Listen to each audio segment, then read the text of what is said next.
देखिए कि श्रद्धांजलि देने का तांता लगा हुआ है और हमारे बीच पुरुषोत्तम सिंह अब नहीं रहे। आपको बता दें कि टीवी की दुनिया हो या पेपर की दुनिया हो या यूट्यूब की दुनिया में शुमार थे जिनका नाम है पुरुषोत्तम सिंह। ज़िंदगी और मौत से जूझ रहे थे, जबकि दिल्ली भी गए और दिल्ली से अपना अंतिम सांस बनारस में लिए। आपको बता दें कि जिस तरीके से पत्रकारों को जो सहायता मिलनी चाहिए वो ना हो, कहीं ना कहीं वो नहीं मिला।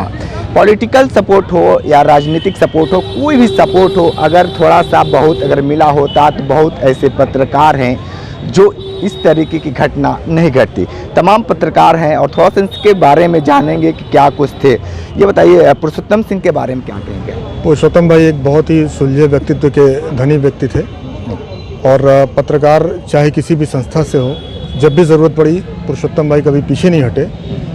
ऐसी बीमारी लगी कि बनारस से दिल्ली तक का सफ़र उन्होंने किया, फिर वापसी बनारस हुई। आज हमारे बीच नहीं है तो उनकी कमी निश्चित रूप से पत्रकार एसोसिएशन जो हमारा फ्रंटलाइन जर्नलिस्ट एसोसिएशन उनको खलेगी और ईश्वर उनकी आत्मा को शांति दे, बस इतना ही कहूँगा। ठीक है। पुरुषोत्तम भाई को जिस तरीके से आप लोगों ने आज श्रद्धांजलि दे रहे हैं, काफ़ी समय दिए पत्रकारिता के दौर में, अब अपने साथ में नहीं रहे, क्या कुछ कहेंगे उनके लिए? देखिए, हमारे बीच में पुरुषोत्तम भाई नहीं रहे, यह बहुत ही कष्टकारी है और दुखद है। उन्होंने कच्ची गृहस्थी में अपना अंतिम सांस लिया है, जिसकी पूर्ति करना तो संभव नहीं है।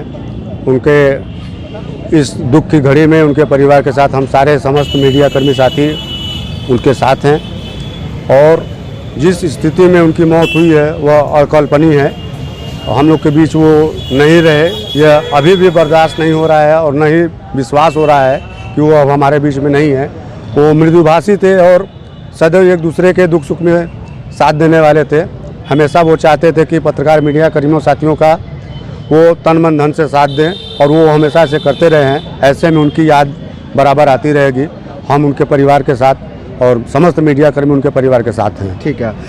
जिस तरीके से इनकी तबीयतें खराब हुई, हालात बिगड़ते गए, सारे पत्रकार जाते थे मिलते थे, लेकिन इनको जिस तरीके से इलाज होना चाहिए था, क्या कहीं इलाज में कमी रह गई थी? इलाज में देखें, अगर कहा जाए कि हम पत्रकार परिवार जो है बहुत विशेष क्षमता तो नहीं है हम लोगों के पास, लेकिन जितनी क्षमता थी उस हिसाब से हम लोग दुआओं के साथ और बाकी लगे रहे।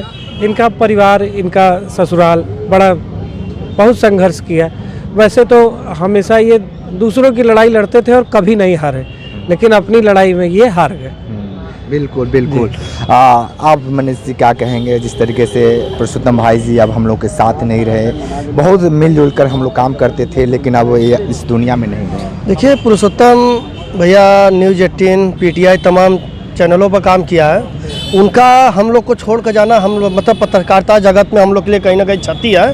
हम उन्हें हमेशा याद करेंगे। सबसे बड़ी बात है कि फ्रंटलाइन जर्नलिस्ट एसोसिएशन के जो है कि संस्थापक हैं हमारे पुरुषोत्तम भैया, इन्हें हमेशा हम लोग सम्मान देते रहेंगे और जब भी समय आएगा तो इनके परिवार वालों के साथ खड़ा होंगे और हमेशा इनका शुक्रगुजार करेंगे। ठीक है। तो देखिए किस तरीके से सारे पत्रकार एक हो गए। भैया क्या कहेंगे? पुरुषोत्तम भैया अब इस दुनिया में नहीं रहे। क्या एक कच्ची गृहस्थी थी, ये एक अफसोस होता है। और सबसे बड़ी चीज़ है कि पत्रकारों के पास न पेंशन है न और सुविधाएं हैं।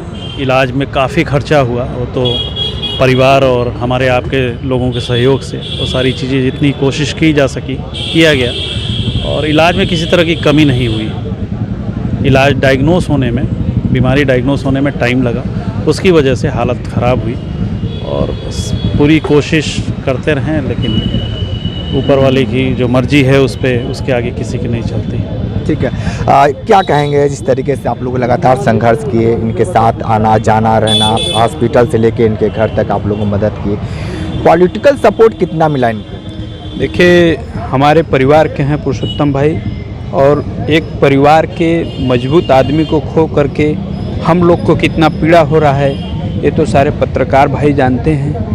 और रह गई मदद की बात, तो जो हम लोग के पास क्षमता थी, क्षमता से ऊपर नीरज भाई रहे, आरिफ भाई रहे, जा कर के लोगों से कह करके भी, आम लोगों से भी मदद भी कुछ कराया गया है। और उनके परिवार के ही लोग बहुत काफ़ी मेहनत किए।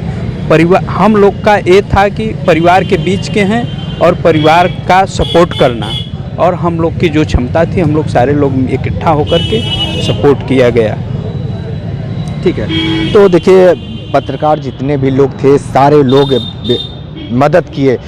जिस तरीके से अब पुरुषोत्तम भाई नहीं रहे हैं उसके लिए आप क्या कहेंगे? देखिए, समाज परिवर्तन संसार का नियम है। आज हम हैं, कल नहीं रहेंगे, ये तो सभी लोग जानते हैं। लेकिन एकाएक संघर्ष करना, और संघर्ष से जैसे ही ऊपर चल रहे हैं और एकाएक अगर कोई कठिनाई आ जाती है तो उसको पत्रकार भाई नहीं झेल पाते हैं। उसको झेलने के लिए सरकार को कुछ उनकी योजनाएं जो होती हैं उनको जो है कि लाभ देना चाहिए। इस कारण से जो है कि हम कहेंगे कि लोग झेल नहीं पाते हैं इन कठिनाइयों को। तमाम परिस्थितियां हैं, पत्रकारों का दर्द एक पत्रकार ही समझता है, आम नागरिक या लोग नहीं समझते हैं। बिल्कुल, ये होना चाहिए। और मैं यही सरकार से भी निवेदन करूंगा कि आने वाले भविष्य में इस तरह की घटनाएं लगातार हो रही हैं, केवल पत्रकार ही नहीं अन्य लोगों के साथ भी हो रही हैं, लेकिन पत्रकारों पर इस पर विशेष रूप से ध्यान देना चाहिए और एक निर्णय लेते हुए एक समिति तैयार करके उन्हें भी किसी तरह से समाज में रहने का एक दायरा और एक करिया जो है कि सुनिश्चित करना चाहिए। ठीक है, तो देखिए किस तरीके से आपको बता दें कि पुरुषोत्तम भाई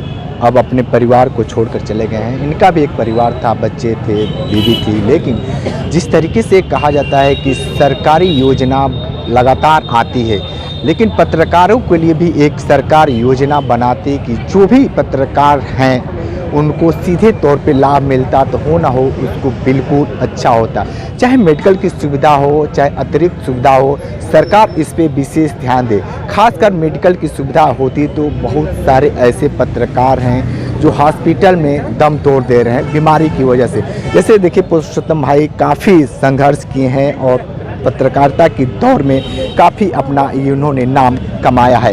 विशेष रिपोर्ट कर रहे थे, हमारे साथ बने रहिए कांडी बनारसी के साथ। हमें दीजिए इजाज़त, नमस्कार।